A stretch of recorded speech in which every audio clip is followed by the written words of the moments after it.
Assalamualaikum warahmatullahi wabarakatuh. Allahumma sholli ala Sayyidina Muhammad wa ala ali Sayyidina Muhammad. Pemirsa yang dirahmati Allah, marilah kita simak ceramah dari Ustadz Abdul Somad dengan tema Nikmat dari Allah jangan disia-siakan. Sebelumnya marilah kita perbanyak sholawat minimal 1000 kali sehari, agar hidup kita penuh barokah dan mendapatkan syafaat kelak. Selamat menyaksikan.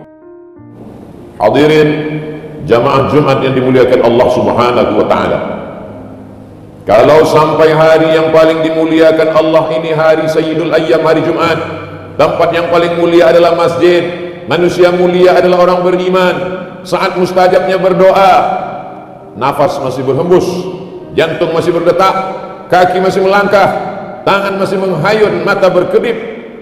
Itu nikmat besar yang diberikan Allah Subhanahu wa ta'ala. Apakah ini akan berjalan selamanya seperti ini? La syamsu yanbaghi laha an tudrikal qamar wa lailu sabiqun nahar. Matahari tak berjumpa dengan bulan, bulan tak menabrak matahari, malam tak mungkin mendahului siang, siang tak mungkin mendahului malam. Wa kullum fi falakin yasbahun. Semuanya berjalan di garis edarnya masing-masing. Itu semua kehendak Allah Subhanahu wa ta'ala. Yuhyi, dia yang menghidupkan, wa yumit, dia yang mematikan. Tapi sampai masanya nafas ini berhenti berhembus, hembusan terakhir, mata terbelalak karena melihat ruh keluar dari jasad. Sampai masanya jantung berhenti berdetak, kaki tak lagi melangkah. Perbuatan yang paling ringan bukan menggerakkan anak lidah, yang paling ringan adalah mengedipkan mata. Mengedipkan mata pun dikedipkan orang lain. Datang orang menutupkan mata kita, lalu kemudian anak menantu handai tolan sahabat kerabat meneteskan air mata karena mereka melihat kita terbujur kaku. Tak ada beda antara orang yang berkuasa dengan rakyat jelata, tak ada beda antara orang yang kaya raya dan miskin papa. Semuanya sama, terbujur. Sampai akhirnya selama ini dia mandi, saat itu dimandikan. Selama ini berpakaian, saat itu dipakaikan. Selama ini berjalan, hari itu diperjalankan. Sampai masanya digalikan tanah. Rumah itu dia yang membuat, arsiteknya dia yang mencari. Rezeki dikejar pagi menjelang petang, petang sampai malam, sampai akhirnya terbangun rumah yang besar. Tapi tak ada satu jengkal pun tempat di rumah itu yang bersedia menjadi tempat tinggal. Kita hanyalah setumpuk daging busuk yang akan menjadi santapan cacing tanah. Dari tanah balik ke dalam tanah, diantar orang ramai-ramai masuk ke lubang tanah, sampai akhirnya mereka timbun. Anak buah hati belayan jiwa akan masuk ke dalam liang lahat. Yang satu memegang tengkuk, yang satu memegang pinggang, yang satu memegang ujung kaki. Setelah itu mereka pun menarik satu persatu papan menutup liang lahat. Mereka pun kemudian naik ke atas menginjak makam biar padat. Dibacakan talqin sunnah Rasulullah sallallahu alaihi wasallam. Sayup-sayup terdengar suara tapak kaki mereka meninggalkan kita sendirian. Mana kawan, mana sahabat, mana tetangga, mana handai tolan, semuanya pulang ke rumah dengan derayan air mata. Hari pertama mereka menangis, hari kedua mereka menangis, sampai pada masanya mereka pun duduk rapat keluarga membagi harta warisan.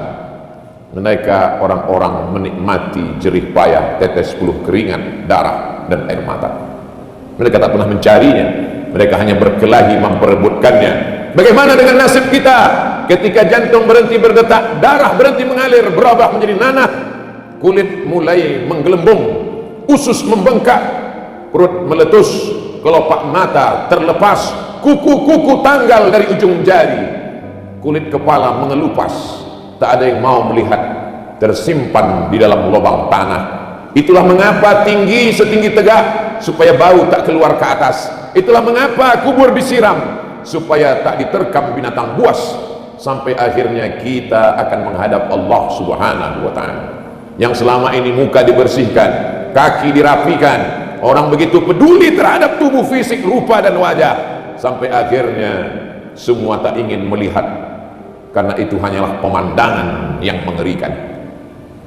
Siapa yang akan memakan kulit cacing-cacing tanah yang tak bermata, tak bertelinga, tak berkaki, tak berkulit, makhluk ciptaan Allah mereka memang tinggal di dalam tanah, tapi sampai masanya mereka yang akan memakan daging, kulit, sumsum, tulang, bulu, sampai akhirnya hanya tinggal kenangan semata. Pernah jadi orang kaya, pernah jadi penguasa, pernah jadi orang terkenal, pernah menjadi orang yang dijunjung tinggi, dihormati dan muliakan.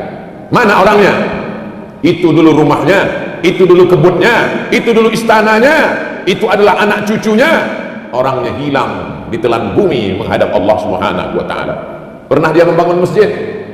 Kalau ada orang sholat di dalamnya, subuh, zuhur, maghrib dan isya, asar, tahajud, witir, mengalirlah pahala.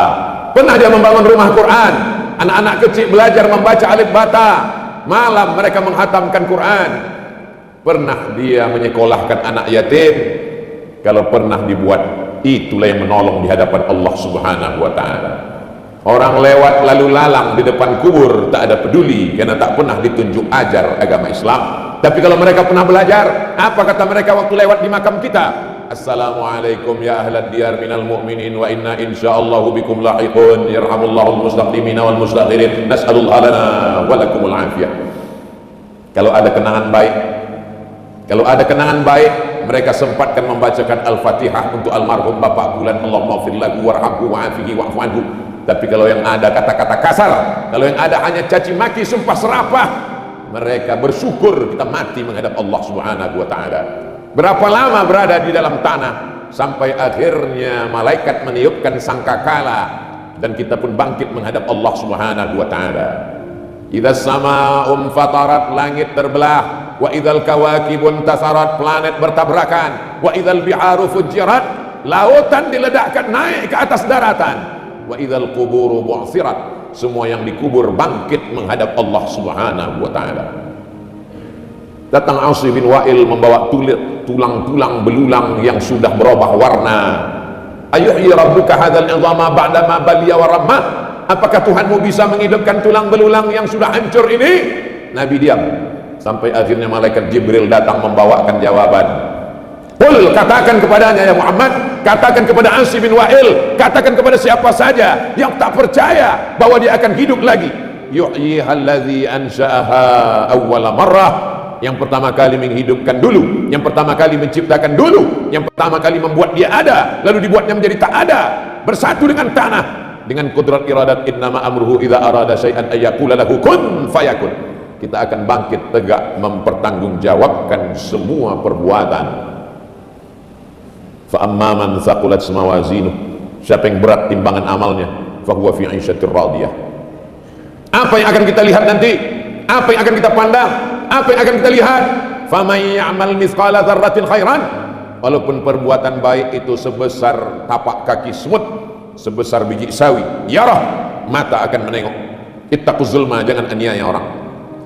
Fa inna zulma zulumatun yaumal qiyamah, karena penganiayaan akan menjadi kegelapan pada hari kiamat. Berbaris orang untuk menuntut, dari mulai tindak tanduk, ujung jari, bisikan telinga, tatapan mata, akan dituntut di hadapan Allah Subhanahu wa taala. Bisakah waktu itu anak dan harta menolong? Yauma yanfa'u malun yauma la yanfa'u malun. Hari itu tak ada gunanya harta, wala banun, tak ada gunanya anak, illa man atallah, kecuali orang yang datang menghadap Allah biqalbin salim, dengan hati yang bersih. Saat itu tidak ada yang bisa menolong. Syafaat penolong hanya syafaat Sayyidina wa Maulana Muhammad sallallahu alaihi wasallam. Allahumma salli ala Sayyidina Muhammad wa ala ali Sayyidina Muhammad. Di hari Jumat yang penuh dengan barakah, perbanyaklah salawat kepada Nabi. Inna salatakum ma'rudatun alayya, salawat kamu dibawa ke makamku di kota Al-Madinah Al-Munawwarah, walaupun kamu tinggal di ujung dunia. Kaifa salatuna ma'rudatun alaika, bagaimana mungkin salawat kami dibawa ke makammu, kau sudah meninggal ya Rasulullah. Innallaha harramal arda ajsadal anbiya, Allah mengharamkan tanah memakan jasad Nabi Muhammad sallallahu alaihi wasallam. Wa qul i'malu, beramallah, bersalawatlah, fasayarallahu amalakum, Allah melihat amal kamu. Wa rasuluhu, Rasulullah sallallahu alaihi wasallam sedang melihat amal kita dari Masjid Nabawi. Wal mu'minun, orang-orang beriman melihat amal kamu. Orang beriman yang masih hidup melihat amal kita. Orang beriman yang sudah meninggal dunia, ayah kita, emak kita, ibu kita, saudara kita, dari alam barzah sedang menengok, menonton amal kita. Kalau baik, amal itu tersenyum, mereka bangga punya anak yang soleh. Tapi kalau perbuatan dosa, malu mereka sudah mengandung 9 bulan 10 hari. Aku hanya mengandung seorang penjahat, peminum khamar, pecandu narkoba, pejudi dan pezina. Menyesal mereka mengandung, menyusukan, melahirkan dengan tetes puluh keringat dan air mata. Jamaah Jumat yang dimuliakan Allah Subhanahu wa taala. Apa yang kekal abadi? Semua akan sirna, semua akan binasa, semua tak ada kekal. Yang kekal hanyalah illalladzina amanu, iman, wa amilus salihat, dan amal saleh. Yang kaya-kaya, yang sombong-sombong, yang angkuh-angkuh, yang pelit, yang bakhil, yang jahat, mati semuanya menghadap Allah Subhanahu wa taala. Fir'aun mati, Qarun mati, Namrus mati, Abu Jahal, Abu Lahab mati, semuanya menghadap Allah Subhanahu wa taala. Yang kekal abadi hanyalah amal saleh.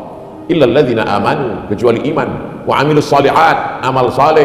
Itu sajalah lagi satu-satunya harapan kalaupun itu tak dilakukan.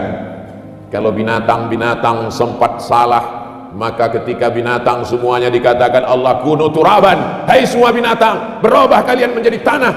Waktu itu orang kafir berkata, wa yaqulul kafiru ya laitani kuntu turaba, andai aku berubah menjadi tanah. Semua binatang akan berubah menjadi tanah, semua binatang akan berubah menjadi debu, dihembus angin, hilang, lenyap, musnah. Tapi kita bukan binatang, kita manusia. Tempat kita cuma ada 2, neraka jahanam atau surga jannatul firdaus.